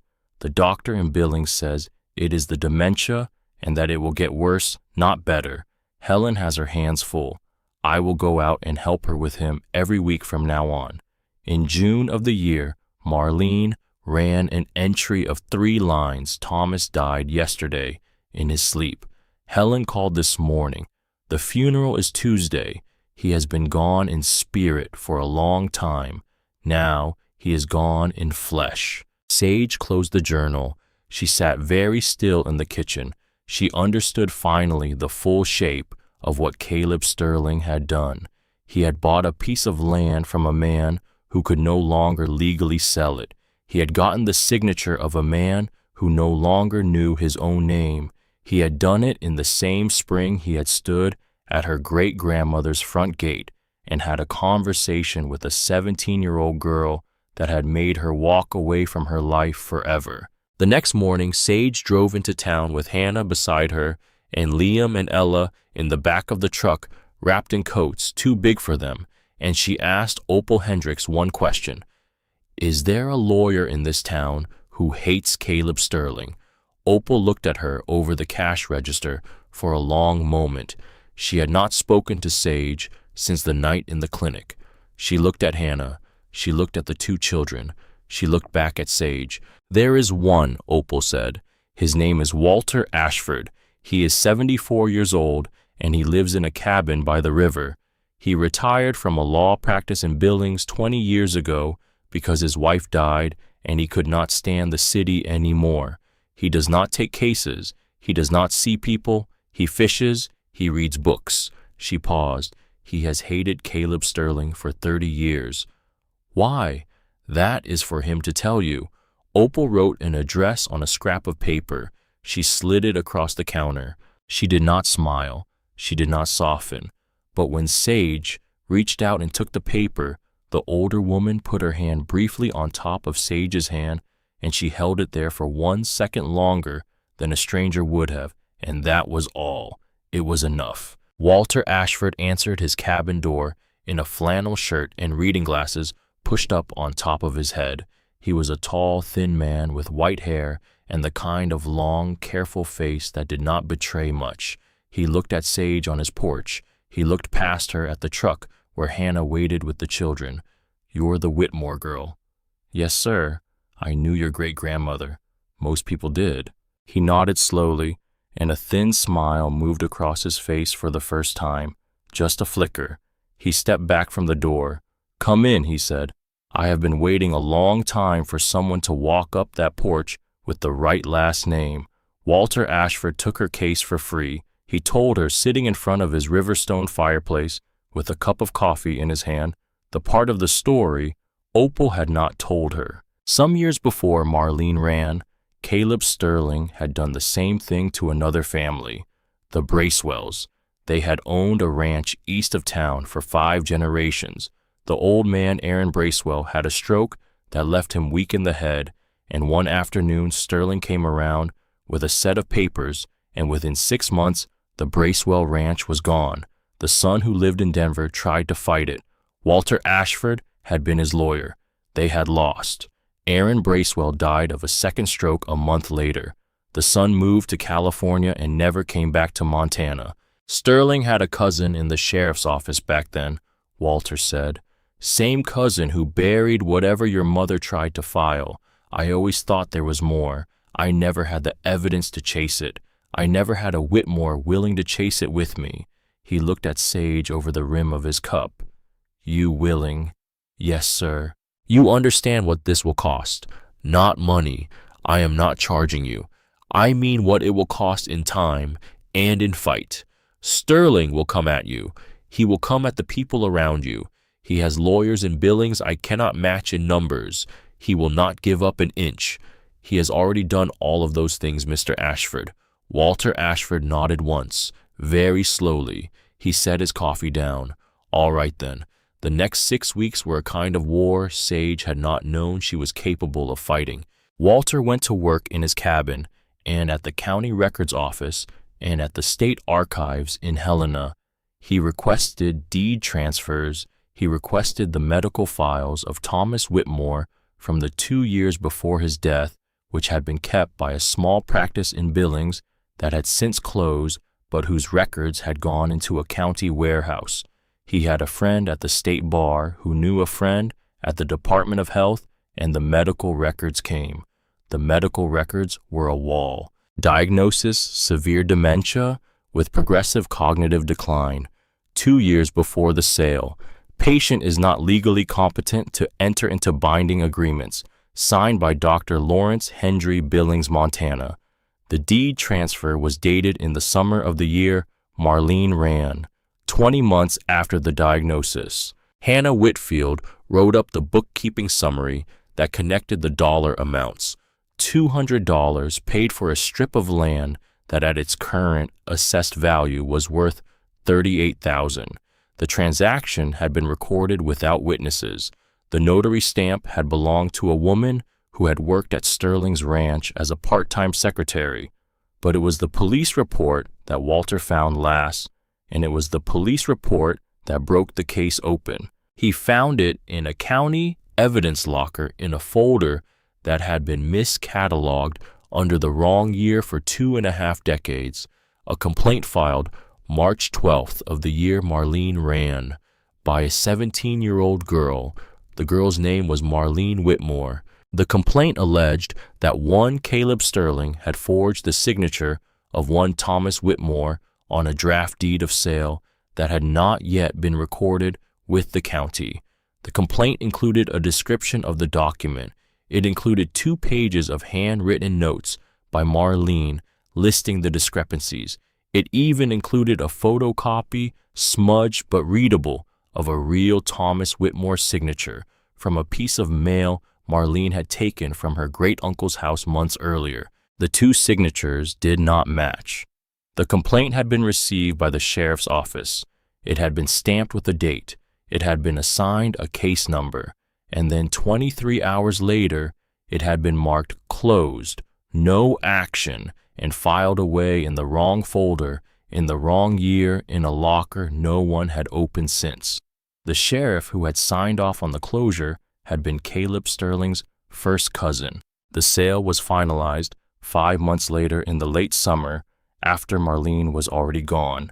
The document Sterling actually recorded with the county was a cleaner version than the draft Marlene had seen, but it bore the same forged signature on a man who had been bedridden by then. Walter Ashford sat in his cabin the night he found the police report. He poured himself 1 finger of bourbon, the only finger of bourbon he allowed himself in a year. He looked at the document on the table in front of him for a long time. Then he picked up his phone and he called Sage Whitmore. "I have it," he said. "You have what?" "Your mother." The hearing was set for the end of February. The courtroom in the county seat was small and old, with a high ceiling and a slow-moving radiator, and 1 tall window through which the gray winter light fell at an angle. Caleb Sterling sat at one table with 3 lawyers in fitted suits. Sage sat at the other with Walter Ashford in his rumpled blazer and Hannah Whitfield beside her, hands folded in her lap. The judge was a woman named Patricia Reeves. Gray hair, sharp eyes, the kind of face that had spent 30 years on the bench and was not going to be moved by a man's expensive lawyer or a girl's quiet face. She listened to both opening arguments without interrupting. She had read the briefs. Walter Ashford rose to present his case. He did it the way an old craftsman builds a piece of furniture. Slowly, joint by joint, he laid out the deed transfer. He laid out the medical records of Thomas Whitmore from the 2 years before the sale. He laid out the assessed value of the strip versus the price paid. He laid out the notary records and the relationship of the notary to Caleb Sterling. He laid out Hannah Whitfield's bookkeeping summary, connecting the financial discrepancies. Sterling's lawyers objected. They cited statutes of limitations. They argued that the patient had had lucid intervals. They argued that any irregularities were administrative in nature and not fraud. Judge Reeves listened. She took notes. She did not interrupt them either. Then Walter Ashford did something that Sterling's lawyers did not expect. He said, "Your Honor, the petitioner has 1 additional piece of evidence to introduce." He held up a folder. 3 days before she vanished from this town, a 17-year-old girl walked into the Cedar County Sheriff's Office and filed a complaint alleging that Caleb Sterling had forged her great-uncle's signature on property documents. A silence began to gather in the courtroom. The complaint was closed 23 hours after it was filed. It was marked "No Action." It was filed in a folder under the wrong calendar year. It was not seen again by any human being for 2.5 decades. He stepped forward. He laid the folder on the table in front of the judge. The young woman who filed the complaint was Marlene Whitmore, the granddaughter of Adelaide Whitmore, the mother of my client. 3 days after her complaint was closed, Marlene Whitmore boarded a Greyhound bus in Billings at 1:50 in the morning, carrying 1 suitcase with no destination listed on her ticket. She never returned to Cedar Bluff. The silence in the courtroom became a held breath. The sheriff who signed off on the closure of that complaint was Caleb Sterling's first cousin. Sage was looking down at the table in front of her. She could not look up. Hannah Whitfield put a hand quietly on Sage's forearm and kept it there. Walter Ashford continued, "My client has lived 18 years not knowing why her mother left Cedar Bluff. She has lived 18 years believing what her mother was forced to allow her to believe, that her mother left of her own choice, that her mother abandoned her family." His voice did not rise. It did not need to. Marlene Whitmore did not abandon anyone. Marlene Whitmore tried to do the right thing. She tried to file a complaint about a crime. She was shut down by a public official who was related by blood to the man she was reporting, and then 3 days later she vanished from this town in the middle of the night. He turned, just slightly, so that he was no longer facing the judge. He was facing Caleb Sterling. I do not know what Mr. Sterling said to that 17-year-old girl at her grandmother's front gate. I have my theories. We will not be able to prove them today. We will leave that for the district attorney. He turned back to the bench. But today, Your Honor, we ask the court to find that the deed transfer at issue was procured by fraud, that it is void, that the access road in question has always belonged to the Whitmore estate as it had since 1923, that my client owes no easement fee to Mr. Sterling because Mr. Sterling has never lawfully owned the land in question. We further ask the court to refer all evidence presented today to the district attorney for criminal investigation. He sat down. Judge Patricia Reeves looked at Caleb Sterling for a long, slow moment. She looked at his lawyers. She did not look at Sage. Motion granted, she said, on both counts. The gavel came down. It was the same sound that had bought Sage 80 acres for $7 almost a year ago. It was a different sound today. Sage walked out of that courthouse with Hannah Whitfield on one side of her and Walter Ashford on the other, and the cold February air hit her face like a hand opening, and she did not cry there on the steps. She would not cry until later. She walked down the courthouse steps the way her great-grandmother had taught her, through 30 years of words written in a journal by lamplight, the way a woman walks when she has just won a thing that did not belong to her alone. She had won it for the woman who had stood in front of a white farmhouse smiling at a camera, hand raised to shade her eyes from the sun. The truth about Marlene came out in pieces in the weeks that followed, the way the truth usually does. Walter Ashford pieced together the rest of it from interviews with 3 people who had been afraid to speak at the time and were no longer afraid at 73, 76, and 81. They had been afraid, those people, of Caleb Sterling's family, of his cousin in the sheriff's office, of what could happen in a small Montana town to a person who said the wrong thing about the wrong man. The story they told together, the 3 of them, was this. Marlene Whitmore had been 17 years old working that spring at the small accountant's office on Main Street where she filed papers and answered the phone. She had come across a draft deed transfer between Thomas Whitmore and Caleb Sterling almost by accident, sorting through Sterling's tax filings. The document had not yet been recorded with the county, but the signature was already on it. Something about the way the letters tilted had stopped her. She had grown up visiting her great-uncle on Sundays. She had seen him not know her name for 2 years. She had known he could not have signed that document on the date listed. She had gone to the sheriff's office. She had filed the complaint. The next night, Caleb Sterling had come to the front gate of the Whitmore property after dark, and Marlene had met him there. And what he had said to her, Walter Ashford pieced together from 3 different sources, had been very simple and very specific. He had told her that if she did not withdraw the complaint, something was going to happen to her grandmother. He had told her, smiling, that Adelaide was an old woman alone in a big house, and that old women alone in big houses had accidents all the time. Falls, fires, slips on icy porches in the winter, things that happen, things that no one would investigate too hard because old women fell and old houses burned, and that was the nature of a small town like this. He had told her to think very hard about whether she wanted to be the reason her grandmother died. Marlene Whitmore had stood at the front gate of her great-grandmother's house at 17 years old with a Montana spring night around her, and she had made the only choice a girl could make under those words. She could not unfile the complaint. That was already on the record, but she could remove herself. She could remove the witness. She could disappear so completely that there would be no one for Sterling to threaten through.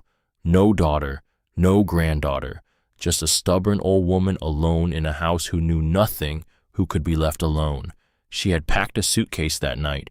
She had left a note on the kitchen table. She had walked 5 miles in the dark to the highway, and she had caught a ride to Billings, and she had gotten on a bus, and she had ridden out of Montana, and she had never come home. She had been pregnant by then, though she had not known it yet.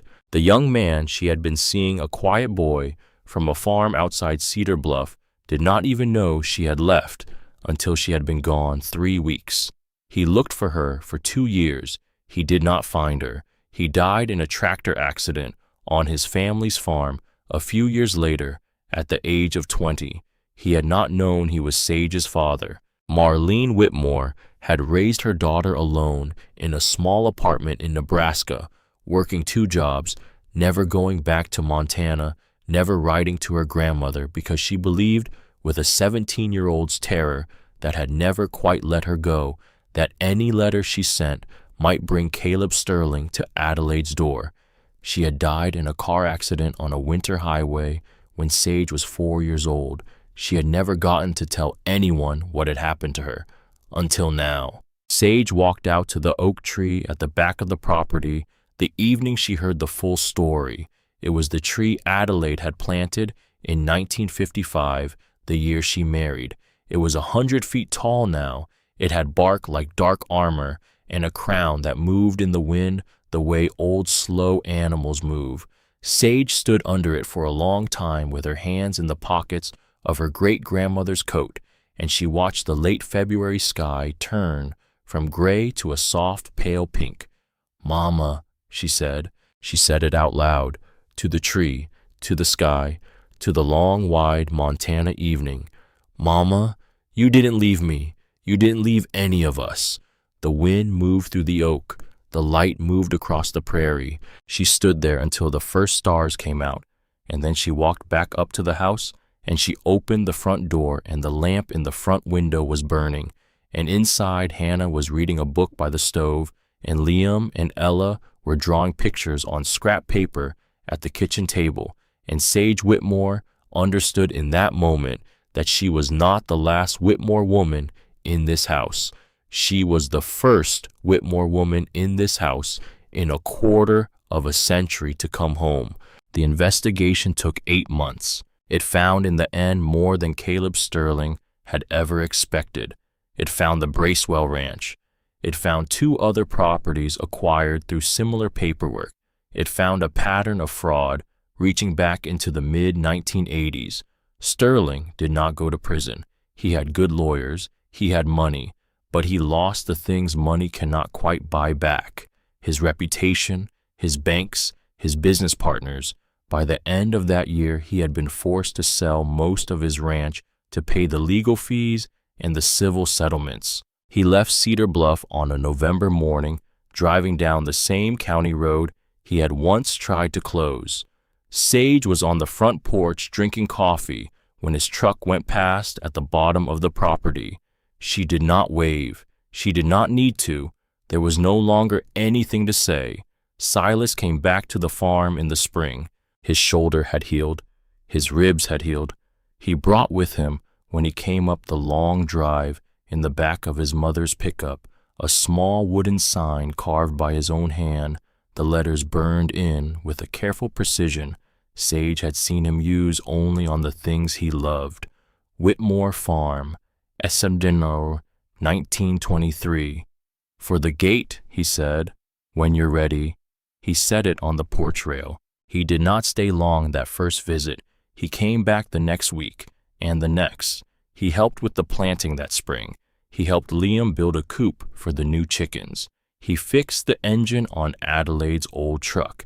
He did not say much. He had never said much, but Sage noticed that spring that she had begun to be less surprised by him being there than she was by him not being there. He kissed her once that summer by the gate at dusk, the way men in Montana sometimes kiss women, like it was a thing they had been thinking about for a long time and had decided was no longer something they could put off.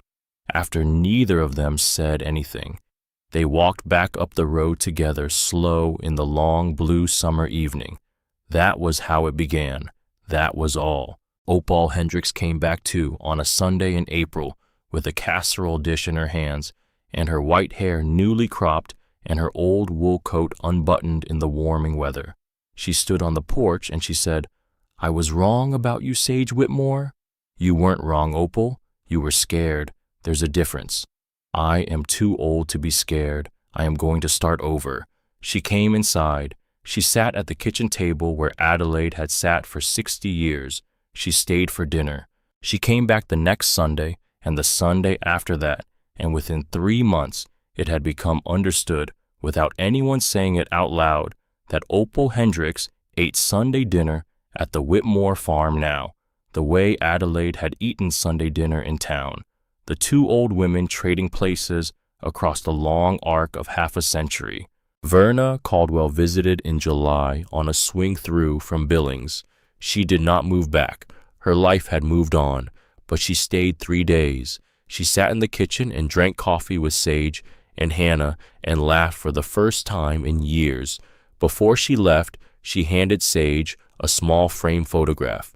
It was Adelaide sitting in a booth at the old diner holding a cup of coffee, smiling at the camera. "I had it on the wall behind the register for 15 years, Verna said. "I want her to be in this house, where she belongs." Sage hung it in the front room, next to her mother's photograph. 3 Whitmore women, 3 generations, all home again.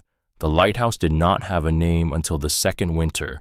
It started with one woman. Her name was Eleanor. She was 68 years old. She had lost her husband to a long illness the previous spring, and she had discovered, after the funeral, that the small house they had been living in for 40 years was not actually paid off, and that she could not afford the back payments, and that she had nowhere to go. She had no children. Her sister had died. She had been quietly making plans she did not tell anyone about when Opal mentioned to her in the feed store one afternoon that there was a young woman out at the old Whitmore place who might have a spare room for a few weeks. Eleanor came out on a Tuesday in November. She stayed 6 weeks. She helped in the kitchen. She knit Ella a sweater. She told Sage stories about Adelaide that nobody else was still alive to tell. By the end of those 6 weeks, she had found a small apartment in town she could afford and a part-time job at the library, and a reason to keep going that she had not had when she walked up the porch steps. The boy came after Eleanor. He was 17 and he had aged out of the foster system in Nebraska 2 months earlier, and he had hitched as far as Billings before he ran out of money. A trucker had heard about a farm in Cedar Bluff that took people in. The boy showed up in February with a backpack and a black eye and a way of holding himself that Sage recognized from 1,000 bus station benches. She made him a bed in the back room. She gave him her great-grandmother's journal to read. He stayed 6 months. When he left in the late summer, headed for a community college in Bozeman, where Sage and Hannah had helped him apply, he stood at the front gate a long time before he climbed into the truck Silas had agreed to drive him in. "What do I owe you?" he said to Sage. "Nothing." "That's not an answer." "All right, keep a light on, for whoever comes after you." He looked at her. He nodded. He climbed into the truck. The veteran came into fall. He had been to Afghanistan, and he could not sleep inside a house anymore. He pitched a small tent in the corner of the barn and stayed for the winter eating with the family, but sleeping under canvas. And by the spring, he had begun to sleep sometimes on the porch. By the summer, he could sleep in the back room with the window open. He left for a veterans program in Missoula in October. The young mother came in November with a small girl and a black eye she would not talk about. Sage gave her Hannah's old room since Hannah had moved into Adelaide's room by then. The young mother stayed 4 months. When she left, she had a job and an apartment and a restraining order. The townspeople began to call the farm the lighthouse sometime in that second winter. Sage did not name it. Other people named it. They named it because of the lamp Sage left burning in the front window every night from sundown to dawn, the way Adelaide had told her to in the letter folded into the back of the journal. They named it because travelers on the dark county road had begun to use it as a landmark. "You'll see the light. Just follow the light. That's how you know you're there." Sage did not put up a sign saying so. She left Silas's carved wooden sign on the gate. Whitmore Farm, Eston, 1923. That was enough. The other name belonged to the town. The town could keep it. The end of this story, if a story like this has an end, came on a Sunday evening in October of Sage Whitmore's third year on the farm. She was 21 years old. She walked out to the oak tree at the back of the property as the sun was going down.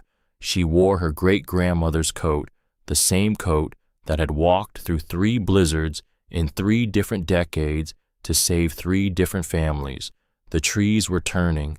The leaves were dropping gold and red onto the long grass. The sky was the pale, clear blue that Montana skies turn when the year is getting ready to lay itself down. Behind her, the house was lit up. Hannah was in the kitchen with Opal putting the last of the Sunday dinner on the table. Liam, 12 now, was helping Silas put away tools in the barn. Ella, 8, was running across the yard with a half-grown black puppy named Pilot, both of them laughing at nothing, the way only children and dogs can laugh at nothing. Eleanor had driven out from town with 2 pies. Verna had sent a postcard from Billings. The veteran from the fall before the one from Afghanistan was writing letters, now sometimes from the program in Missoula. He was doing better. Sage stood under the oak and she took out a folded letter from the inside pocket of her great-grandmother's coat. She had carried it on her, that letter, for almost 3 years. It had been written by Adelaide and left in the journal in an envelope marked simply, "For whoever finds this place." She unfolded it now. She read it again even though she had it by heart. "My dear one, if you are reading this, then I am gone, and you have come home. I do not know who you are. Maybe you are Marlene, finally come back to me after all these years. Maybe you are someone I never had the chance to meet. It does not matter. You are here now. You found this place, and that makes you family. This land has been in our family for almost 100 years. It has seen hard times and good. It has buried our dead and raised our children and held us up when we had nowhere else to lean. It will hold you too. All I ask is this: keep the lamp in the window burning, not for yourself, for whoever comes after you, for whoever needs a place to rest, for whoever needs a moment of warmth in a hard night, for whoever needs the reminder that they are not alone in this world. We are never alone, not really. The people who love us leave pieces of themselves behind, in the land, in the walls, in the lamp burning in the window. They are still here, and now so are you. Welcome home, your grandmother Adelaide." Sage folded the letter. She put it back inside her coat. She looked up at the wide Montana sky, going slowly from blue to rose to lavender, and she thought about a girl of 17 standing at a front gate in the spring of a year long ago, making a choice no girl should have had to make.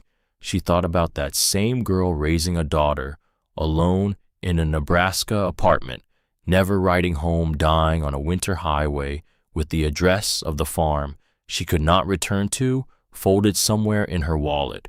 She thought about a great-grandmother writing 13 birthday cards to a child she had never met by the light of one lamp in a kitchen, now warm again with people. She thought about the 18-year-old girl she had been 3 marches ago, standing in a courthouse with $7 worth of land under her boots and no one in the world. She thought about how none of them had been alone.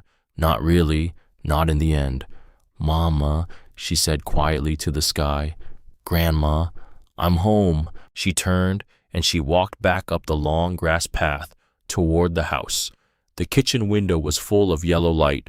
The front window held the lamp she had set there before sundown, the way she set it every night, the way Adelaide had told her to. Silas was coming out of the barn with Liam at his side.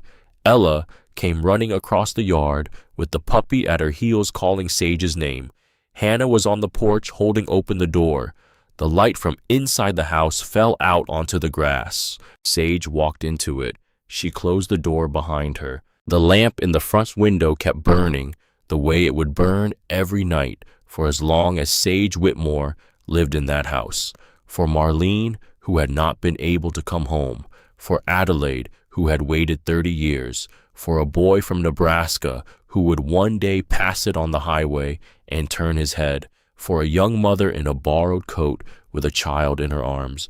For a veteran who could not yet sleep inside walls. For an old woman who had lost her husband and did not know where to go. For whoever came after. For whoever needed it. For as long as there were people in this world who walked the dark roads alone, looking for a light in a window, the light in this window would be on. That was the promise. That was the inheritance. That was the truth Sage Whitmore had bought on a Tuesday in March in a courthouse that smelled like dust and old varnish for $7.